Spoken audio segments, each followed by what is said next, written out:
live on Sky News Australia. The Rita Panahi Show. Welcome to the Rita Panahi Show. Coming up tonight, the shock High Court decision that will see dozens of asylum seekers held indefinitely on serious character concerns released from detention, including a pedophile who raped a 10-year-old boy. Tensions between Melbourne's Jewish community and pro-Palestinian supporters are intensifying tonight. We'll bring you the latest. Anthony Albanese continues his charm offensive at the Pacific Island Forum in what has been labelled Shakira diplomacy.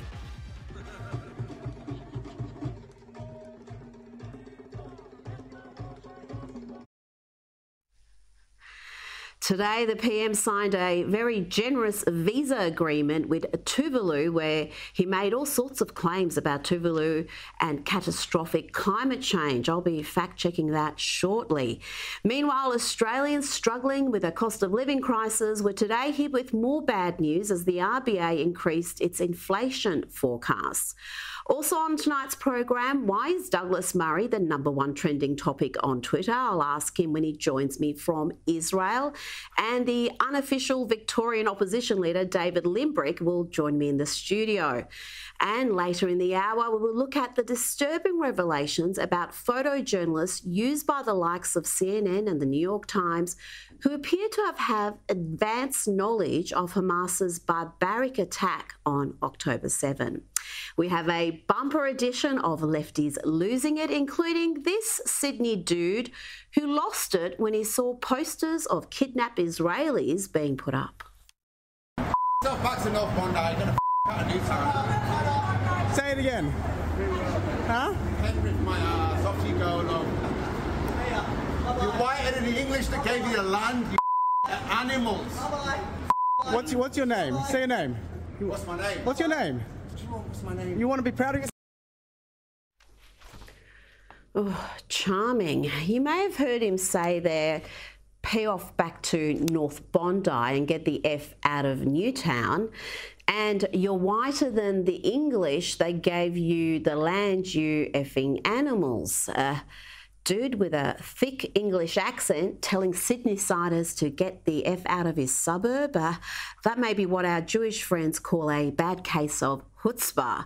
The Daily Telegraph reports that man is a leading wine expert, Harry Hunter, who denied pulling down any posters of kidnapped victims, but he did admit to pulling down a Free Palestine from Hamas poster.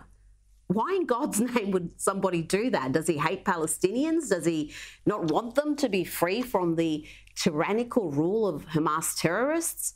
This wine expert, Harry Hunter, says he is a staunch anti-colonialist, that's hard to say. I mean, what are you doing in Australia then, mate? That would be my first question to him. But this sort of feral behaviour on Australian streets from anti-Western civilisation miscreants should not be surprising to any of us when we see this sort of feral behaviour in the Australian Parliament from anti-Western civilisation miscreants. I speak, of course, of the Greens and most of the Teals too. This week we saw an unedifying spectacle in the upper house. The pathetic, petulant display from the Greens was a source of embarrassment for the country, the Greens parliamentary party and their constituents. If you support that type of infantile, irrational, anti-Australian behaviour, then you've been failed by the education system, the culture, your parents, or perhaps all of the above. Earlier this week, Greens Deputy Leader Mehreen Faruqi, draped in a black and white keffiyeh, a symbol that is synonymous with Palestinian nationalism, well, she stood in the upper house and accused our ally Israel of war crimes before raising her fist and shrieking, "Free, free Palestine." The coalition is morally bankrupt when it comes to Palestine, and Labour has shown itself to be heartless, gutless cowards. You are watching the massacre of thousands of Palestinians by Israel, and you are not condemning Israel. You refuse to call for an immediate ceasefire. Well, we are not going to sit here and watch you pat yourselves on the back for doing nothing. Weasel words are not going to stop war crimes. Today, we bring the people's protest into Parliament. Free, free Palestine. Thank you. Immediately following this outburst, all the Greens senators stood up and walked out of the chamber in unison, if only they stayed out. And you can see there Victorian MP Janet Rice lifting a printed Palestinian flag above her head. We'll see that in a sec. The whole thing was an attention-seeking stunt that deserves to be mocked. Whether it's at federal level, state or local government level, the Greens can be relied upon to push dumb, destructive policies. We may laugh when the Greens-dominated Yarra Council flies the asexual, the aromantic flag at council buildings, but really there's nothing funny about the damage this extreme left ideology is inflicting on this country. And for too long, this malignant force in Australian politics has been treated with kid gloves. Perhaps because they have zero chance of governing in their own right, the Greens are held to a much lower standard than Labor and the Coalition. Or more likely, the lack of censure has more to do with the fact that the Greens' worldview is shared with many in the mainstream media. After all, One Nation has little hope of forming government, but it's subjected to a far heavier scrutiny and criticism than the Greens, who have succeeded in pulling both Labor and the Coalition to the left. And that was again evident today when Prime Minister Anthony Albanese signed a bilateral treaty at the Pacific Islands Forum with the Tuvalu Prime Minister. Australia will support Tuvalu's climate adaptation interests, including an additional $16.9 million for the Tuvalu Coastal Adaptation Project to expand the main island's Funafuti's land by around 6%. Australia will contribute to the new Pacific Resilience Facility, a Pacific-built trust fund that will be established to invest in small-scale climate and disaster-resilient projects just for the Pacific, as well as make a contribution to the Green Climate Fund. So the PM has opened the chequebook, and this treaty will also see the Australian government offer refuge to Tuvalu residents because Airbus Albo believes climate change is threatening to wipe out their island home. Tuvalu is extremely vulnerable to the impact of climate change, especially rising sea levels, and is trying to preserve its culture, traditions and land. I believe that developed nations have a responsibility to provide assistance, and that is precisely what we are doing. So we are told Tuvalu, or Tuvalu as the Prime Minister calls it, is extremely vulnerable to the impact of climate change, particularly rising sea levels. Really? Even the climate catastrophists of the ABC say Tuvalu is growing. In 2018, they fact-checked a claim by Craig Kelly that the science tells us that Tuvalu, which I often hear about, is actually growing, not sinking. Well, what did the global warming crusaders at the ABC find? Their verdict was, Mr. Kelly's claims, check out. In the 4 decades to 2014, Tuvalu's total land area grew by 73 hectares, or 2.9%. The expert behind this research told Fact Check the nation's islands were continually adjusting and that the new land was habitable. But that's not to say Pacific nations are not at risk from rising seas. Well, of course, there has to be a disclaimer of sorts to lessen the blow. But there you go, Tuvalu, between 1971 and 2014, grew by 2.9%. That's habitable land. And we have the PM over there signing checks and treaties and acting like the whole joint is sinking into the ocean. And finally, on the PM, his antics in the Pacific have been labelled Shakira diplomacy, thanks to this performance.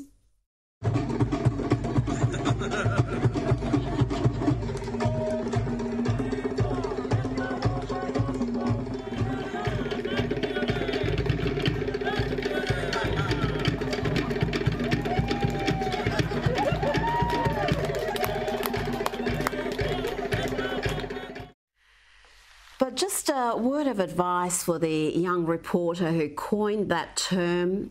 This is Shakira.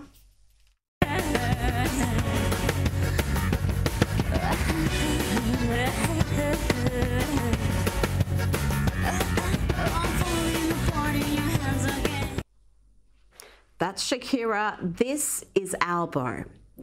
And just watch him work there, that ain't Shakira. And unless you want to start a war with Latin America and most of the Middle East, I'd stop using that phrase immediately. Here to discuss this week's top stories is the Menzies Research Centre, Nick Cater. Nick, let's start with today's High Court decision. We've got the 20-year-old precedent overturned, ruling indefinite immigration detention is unlawful. This government is already beginning to release dozens of people being held in detention. The opposition is claiming such a swift release could pose a security risk to the Australian public. Deputy Prime Minister Richard Marles said this release will follow all the correct steps and will not pose a threat. I absolutely understand the concern that members of the public will have. What the government will do, everything within its power, is to ensure that this release happens under the strictest possible conditions, and we will be assessing our options once the full decision of the High Court is made public and we can go through the reasoning of the court decision to work out what our next steps are, but we will ensure that those steps are absolutely legally robust. Nick, the most disturbing thing about this High Court decision earlier this week is that a man who raped a 10-year-old boy is set to be released. Yeah, Richard Marles says that's an issue of concern to the Australian public. Dead right it is. They're dead right. This is a man guilty of a serious offence against a child who's going to be on the streets, presumably because of this High Court decision. But there's another big concern here too, Rita, of course, which ordinary people will be very concerned about, and that's what message we're sending to people smugglers and people who want to come here illegally.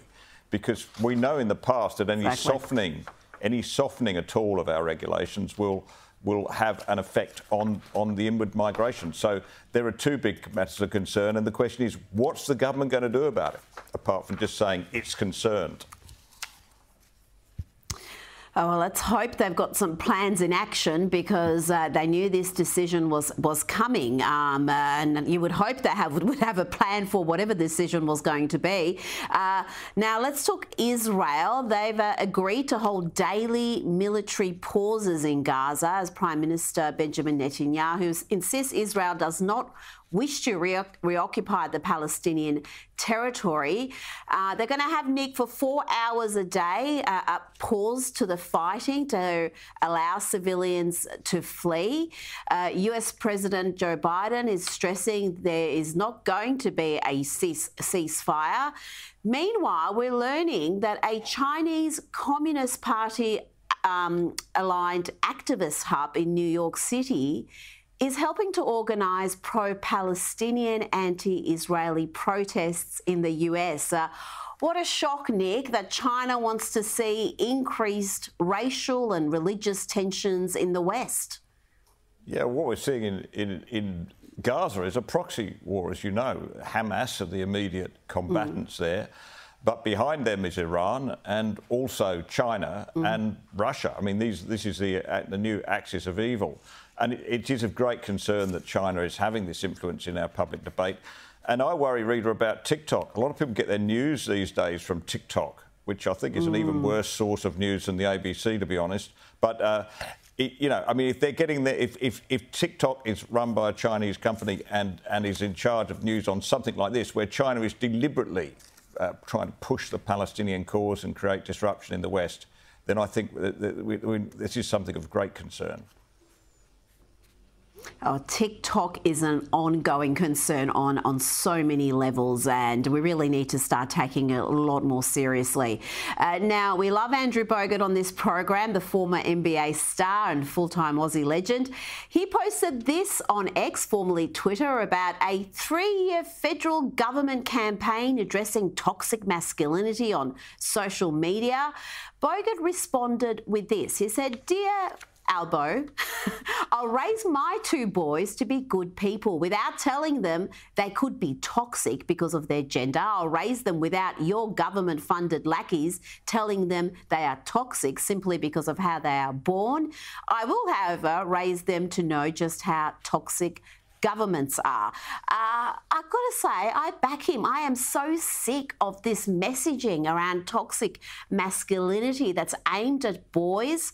I've got a teenage boy, and these messages are so destructive, and we've got to stop doing that. We would never dream of talking about toxic femininity with our girls, but with boys, that there is no protection. There's no concern about what this does to their mental health, what this does to their self-image. Yeah, this is the usual toxic woke nonsense, isn't it? From people who think they can change the world by reinventing the English language. You know, it is very concerning that this, which of course starts in the weirder institutions in our universities, has not only crept out of the universities, but is now being picked up by the government as part of a campaign.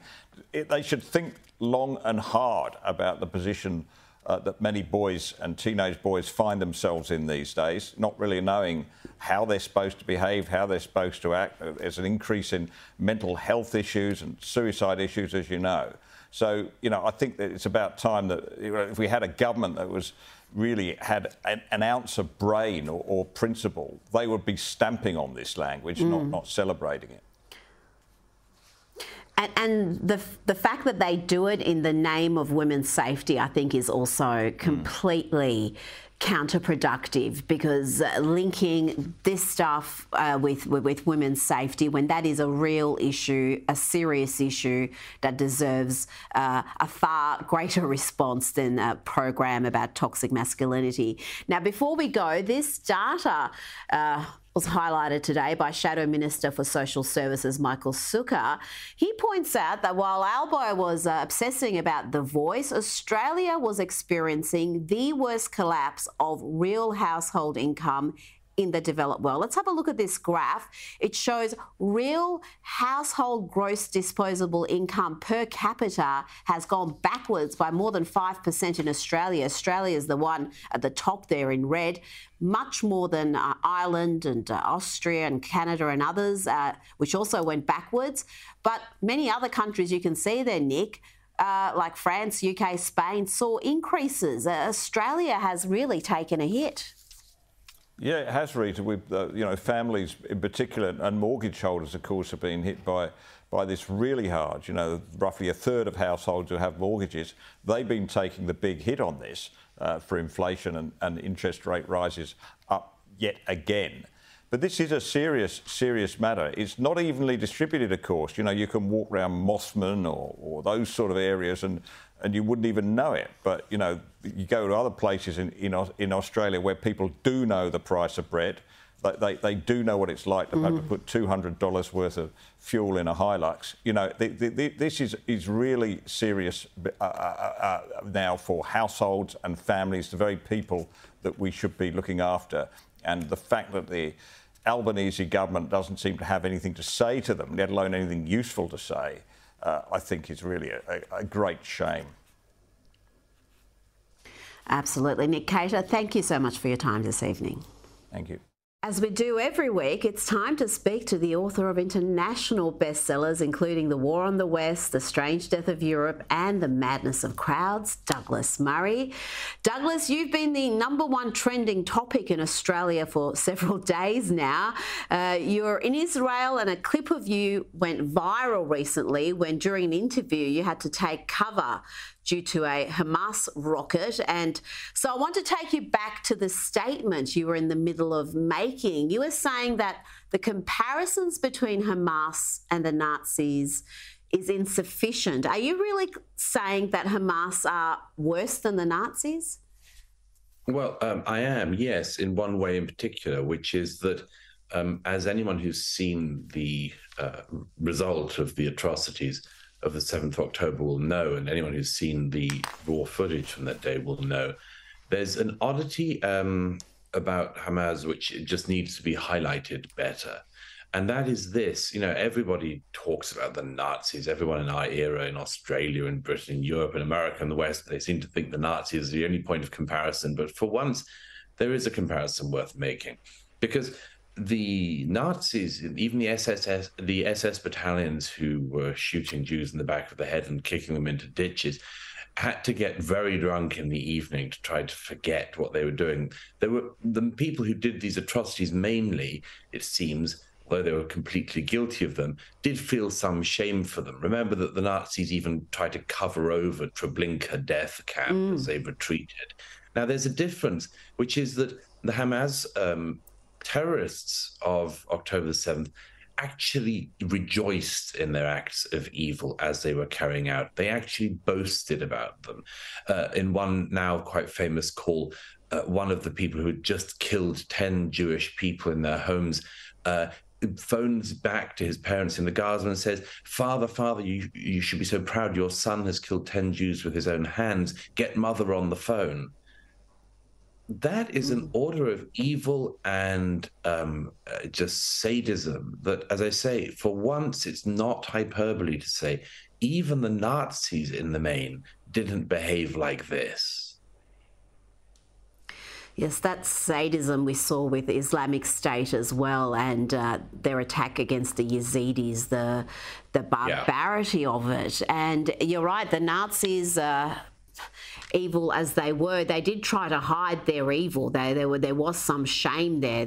That's why they had the concentration camps, you could argue, because they wanted to hide the scale of their evil. But these guys filmed it and were proud of it and have broadcasted what they were doing.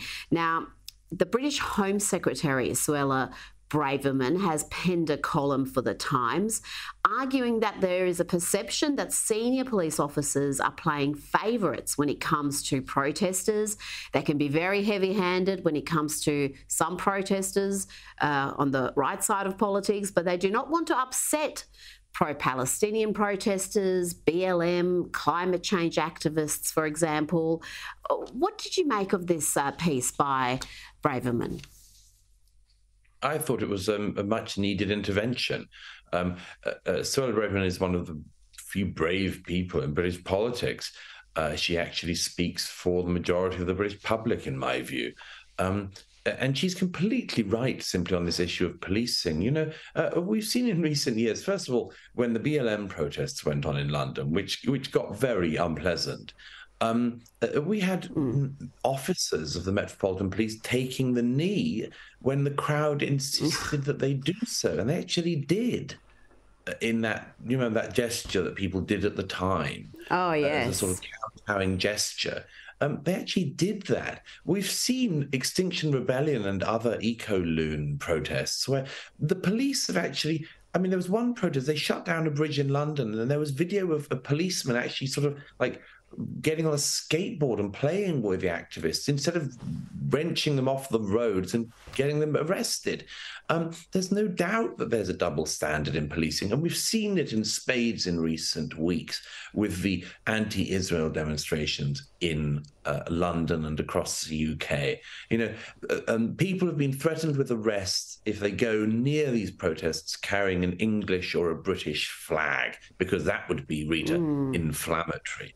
But at the same time, the police have stood idly by as people have called for jihad, for genocide, and much more. It's an obscene double standard, but we can see why. One police officer even said as much last week on camera, said, "We're outnumbered here." So they are clearly intimidated by this mob. I think that's wrong. I think that Braverman is absolutely right to say there's a double standard and it has to change. And on the climate change cultists, we just had Just Stop Oil step up their violent antics with this act of vandalism at the National Gallery in London.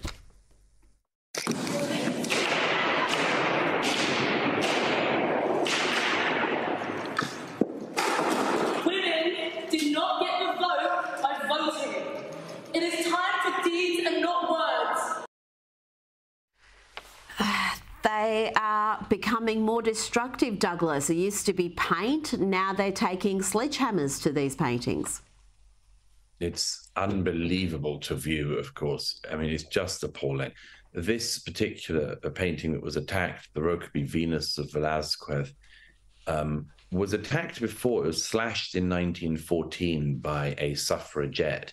And these vandals this week clearly felt they were treading in her footsteps. They hadn't quite done their research because the suffragette in question ended up joining up with Oswald Mosley's British Union of Fascists, which just goes to show, among other things, that the path of history isn't quite as straightforward as some of these people would think. But, you know, watching them take these mallets and hammers to smash one of Velázquez's great masterpieces. I mean, we don't know yet what damage they may have done to the canvas. They obviously repeatedly smashed the glass protecting this masterpiece. But to see them get away with this is a reminder of this is what happens if you allow a 2-year-old child to keep pushing. You know, the 2-year-old child will keep pushing to get further and see what they can get away with. Well, it's just the same with these eco-vandals. You know, they, as you mentioned, Rita, they threw soup over a Van Gogh painting in the same gallery. 2 of them glued their hands to the 18th century frame in which another Van Gogh masterpiece was hanging. And do you know how much those 2 got fined eventually? £500 a piece. £500 a piece. Oh. So it turns out it's a bit of a bargain if you want to get your international message across and create a little act of terror. It's quite a bargain to go in and assault the completely, I mean, guiltless collection of the National Gallery in London. But it's very cost efficient, it turns out. So surprisingly enough, after they'd come with the soup and with the glue, the next time they came with their mallets and their hammers. I wonder what they'll use next time, unless the authorities stop them. Douglas, you are in Israel, and earlier this week you saw that 43-minute unedited video, including body cam footage of what happened on October 7. How has that affected you, and has that changed your view on that conflict? Well, it's certainly, unfortunately, reinforced a number of thoughts I had about the Hamas attack. I was earlier this week near Oz, which is one of the kibbutz that was completely ransacked, ravaged by Hamas that day. I think a lot of people from outside Israel still haven't realized the sheer scale of the attack. It was a battalion-sized attack of terrorists. And people like that small, beautiful community of Nir Oz, near the Gaza border, had 400 people living in it. Funnily enough, most of these kibbutz, or many of these kibbutz, these communities around Gaza, were filled with left-wing peacenik types. They wanted peace with their Palestinian neighbors, very often, campaigned on this, did good deeds for their Palestinian neighbors in the hope that this would incrementally lead to peace. Nir Oz lost over 80 of its citizens to being kidnapped by Hamas. They were stolen from their homes, often having been horribly tortured and taken into the Gaza, where some of them still are. And more than 30 people of that community were massacred right there. An elderly man burned alive in his house, and much more. I went round what remains of the community a couple of days ago, wrote about it for the New York Post today, and I urge people to just read about this, to confront it, because to confront it is to confront true human evil in our time, and it is to understand the basic Israeli message, which is we just cannot live with Hamas beside us. When they do this, when they glory in it, and when they say, as one of their leaders again this week, that they want to do this again and again and again. It's impossible for the Israelis to live with that. Douglas Murray, thank you so much for your time this evening. It's a pleasure to see you as always, Rita. Thank you. Still to come, David Limbrick joins me to discuss the pro-Palestinian protest planned for tonight in one of Australia's most heavily concentrated Jewish areas, plus lefties losing it after this break.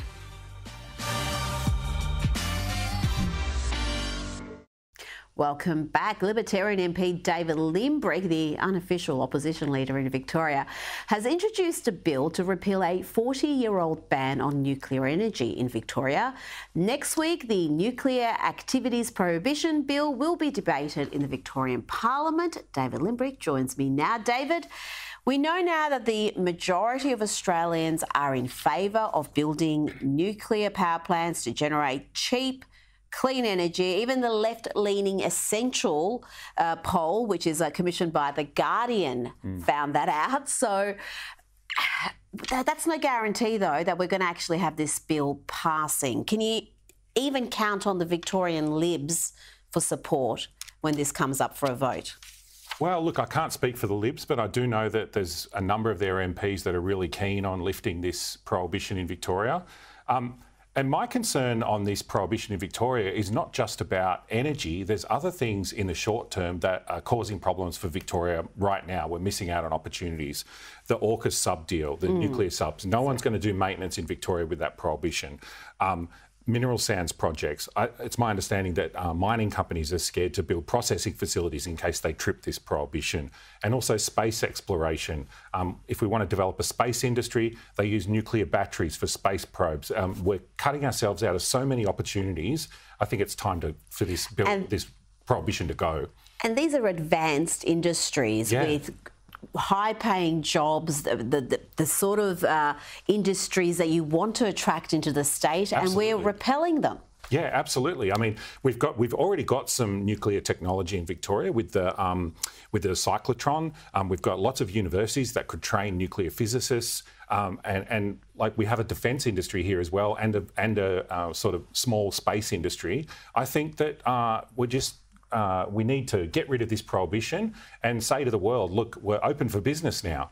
Absolutely. It will be very interesting to see what the opposition, the Vic Libs, do, if they back you on this or whether they...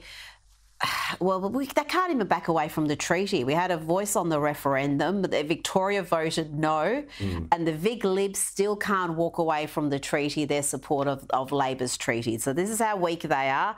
I have not got much faith in them at all. Now, tonight in Caulfield, an area with a large Jewish population, there is a pro-Palestinian protest taking place after a Palestinian supporting burger joint was burnt to the ground. Burgatory's Caulfield branch was completely destroyed by fire just days after its owner spoke at a pro-Palestinian rally. Now, police are treating the blaze as suspicious, but they have emphasised at this stage there is nothing to indicate that this incident is related to any religious or political involvement. That's from Victoria Police Inspector Scott Dwyer.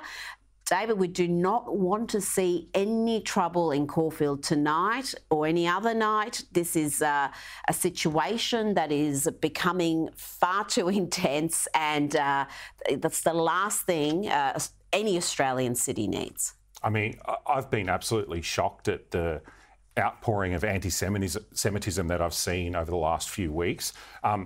Sending a protest into a Jewish area like this on the anniversary of Kristallnacht, this is just absolutely outrageous.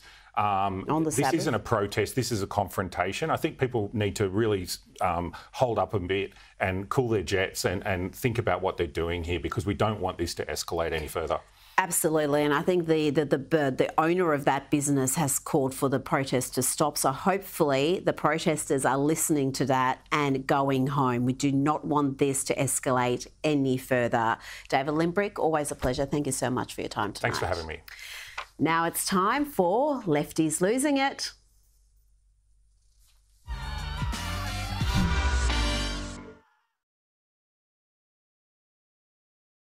Is losing it with the third Republican presidential debate in Miami that triggered plenty of lefties despite not featuring Donald Trump. Now, you'd think in his home state, America's most successful governor, Ron DeSantis, would dominate. But the standout moment came from Vivek Ramaswamy, who attacked the cancerous forces within the Republican Party, like Chairwoman Ronna Romney McDaniel, and then he turned his attention on the media. Is a cancer in the Republican establishment. Let's speak the truth. I mean, since Ronna McDaniel took over as chairwoman of the RNC in 2017, we have lost 2018, 2020, 2022, no red wave that never came. We got trounced last night in 2023. And I think that we have to have accountability in our party. For that matter, Ron, if you want to come on stage tonight, you want to look the GOP voters in the eye and tell them you resign, I will yield my time to you. And frankly, look, the people there cheering for losing in the Republican Party. Think about who's moderating this debate. This should be Tucker Carlson, Joe Rogan, and Elon Musk. We'd have 10 times the viewership, asking questions that GOP primary voters actually care about and bringing more people into our party. You think the Democrats, I mean, we've got Kristen Welker here, you think the Democrats would actually hire Greg Gutfeld to host a Democratic debate? They wouldn't do it. And so the fact of the matter is, I mean, Kristen, I'm going to use this time because this is actually about you in the media and the corrupt media establishment. Ask you, the Trump-Russia collusion hoax that you pushed on this network for years, was that real or was that Hillary Clinton made-up disinformation?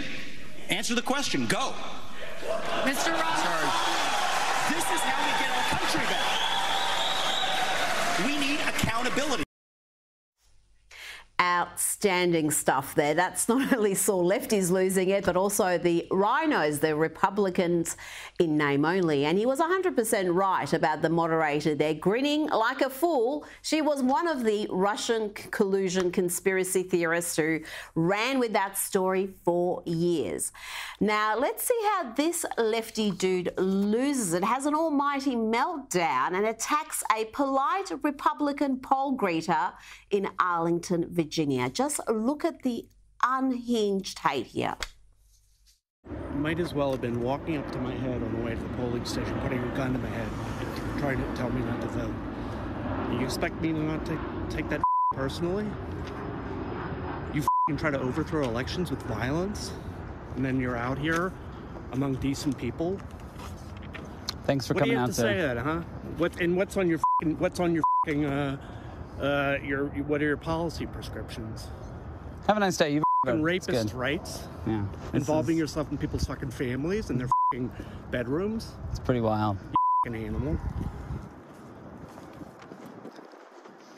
You try to steal my vote next year, I'm gonna fucking remember you personally. Thank you. Talk about projection there. These hate-filled lefties are everything they accuse their opponents of being. Just absolutely gross conduct there. Now let's go to New York, where pro-Palestinian protesters stormed the New York Times building and they also vandalised a police car. Shut it down! Shut it down!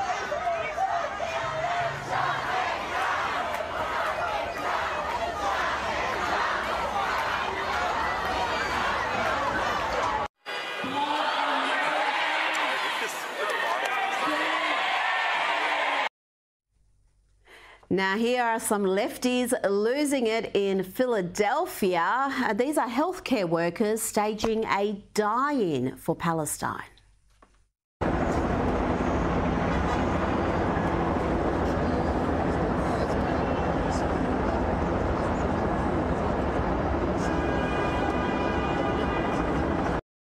These people aren't serious. They weren't even super glued to the pavement there. If you're going to be a lefty losing it, do it properly.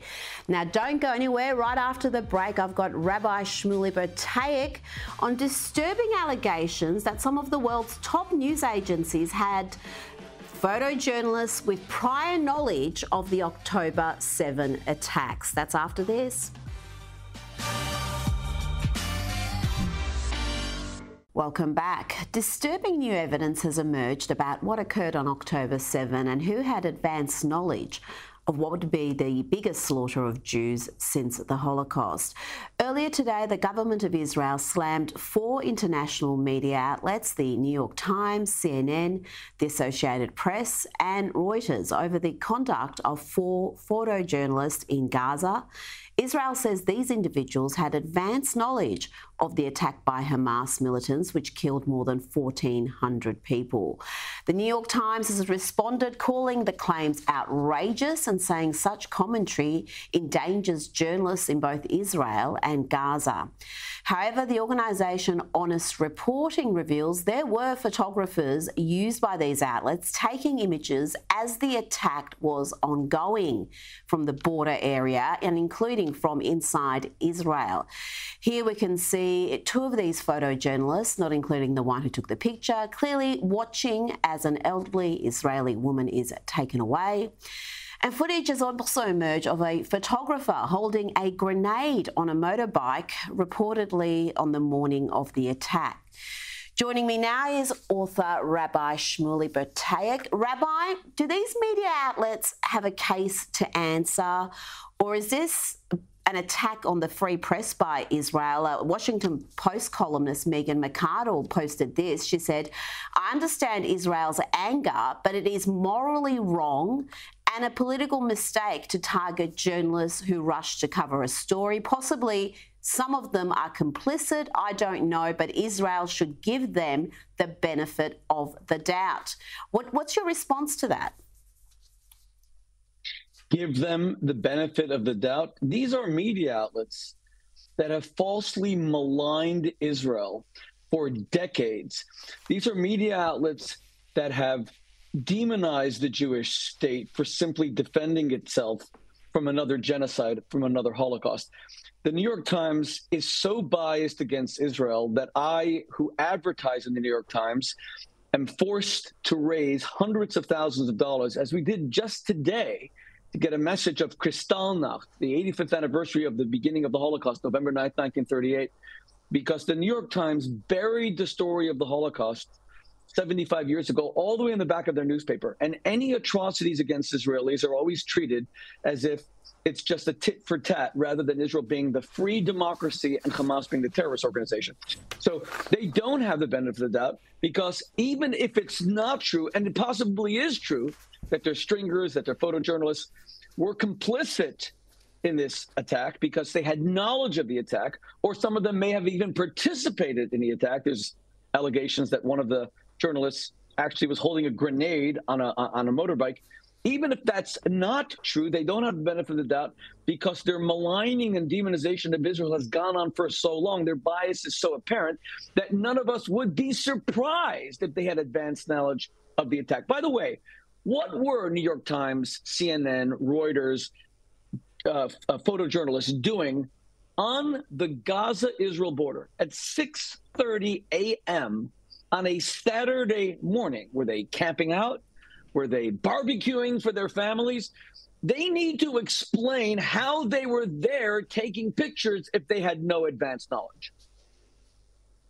Rabbi, we are seeing more activism from Hollywood's elites. Actress Susan Sarandon was at a pro-Palestinian, or you could call it anti-Israeli, protest in Washington, D.C. She says she stands with Palestine. Rapper Macklemore addressed a crowd at a pro-Palestinian rally. And one of Instagram's most followed people, Selena Gomez, as well as stars like Ben Affleck and Jennifer Lopez, have signed an open letter to the US president calling for an end to the fighting.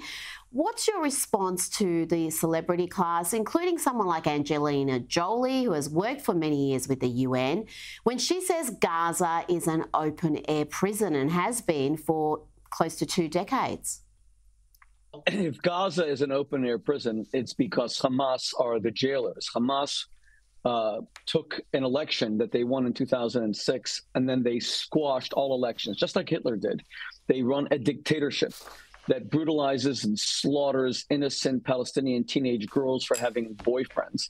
They castrate LGBTQ Palestinians who run to Israel for protection. And that's what's so disgusting about these amoral and immoral Hollywood celebrities. Most of them champion progressive values, women's rights, LGBTQ rights, minority rights. Hamas would annihilate any and all of them if they lived in Gaza. Just take it how some of these women even dress. I mean, I couldn't care less. But if Selena Gomez walked around in Gaza City with her cleavage showing or wearing a super tight, I mean, let's not go there. she would be imprisoned or shot or killed before she could even blink. And that's what's so sickening about this. Jon Voight has been my friend, the Academy Award-winning actor, for more than 30 years. He's Angelina Jolie's father. I still remember when he started discussing Angelina Jolie with me when she was just 12 years old. I remember him talking about her. He came out and was forced to condemn his own daughter. And I know how painful that was for him because they were just beginning to rebuild their relationship. He was forced to condemn her because he so loves the Jewish people and he so loves justice. And he's so tired of a people being targeted for annihilation and extermination, not being allowed to simply defend themselves, that he attacked his own daughter. And I reached out to him and I said, John, I know how hard that must have been for you, but he told me that he had no choice. He had no choice. Ben Affleck, I mean, here's a guy who did a movie, a much acclaimed movie about Iran, where he showed what Iran is all about. In the movie, you first see people hanging from cranes in town squares in Iran. You see women being brutalized and stoned to death. He knows what Iran is. He depicted it accurately. Now he's supporting an Iran-backed militia called Hamas and asking for a ceasefire. Let me be clear. Did any one of these celebrities even have the temerity to tell the United States after 9/11, we want a ceasefire against al-Qaeda? We want a ceasefire against Osama bin Laden? No, they didn't. I'll tell you why. Because Hollywood celebrities are the world's biggest narcissists. They are only into their own career and money, and they just follow whatever trend. Right now, it's a Palestinian trend. Tomorrow, it'll be a different trend. But if their career is threatened, like after 9/11, had they said we want a ceasefire against Osama bin Laden, they would have been fired. America would have completely boycotted their movies. So they shut up because their money, their fame, their clothes is the most important thing to them. And that's why these are very shallow people who live for their own image. Most of them are so ignorant of the Middle East, they couldn't find Iran or probably even Israel on a map. What does Selena Gomez know about the Middle East? Nada, zero, nothing. So when you say free Gaza, I agree, free it from Hamas. But, you know, Rita, would you have ever believed as a journalist that you and I would be sitting in the year in 2023 discussing how celebrities living in an open democracy, earning tens of millions of dollars, are supporting a terrorist organization over a free and open liberal democracy? And I guess we Jews aren't shocked because there's 2,000 years of anti-Semitism, but I'm shocked. This is shocking, disgusting, and shameful. Rabbi Shmuley, we always appreciate your time. Thank you so much for joining me tonight. Thank you. God bless you, Rita. Still to come, key insiders already have a front runner for Donald Trump's vice presidential pick, and it may not be who you think it is. I'll give you the inside word next.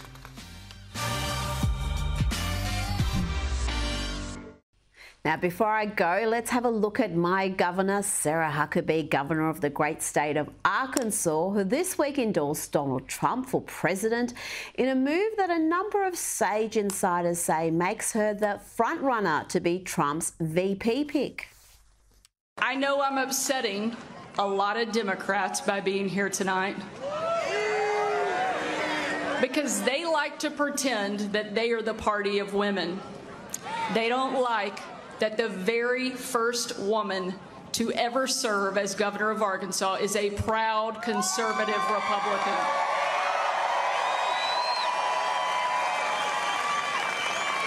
And my message to them is very simple. You cannot be the party of women if you cannot tell us what a woman is. That's all the time we have tonight. I'll see you 9 a.m. Sunday morning for Outsiders, but don't go anywhere. Up next is James Morrow with the US Report. Good night.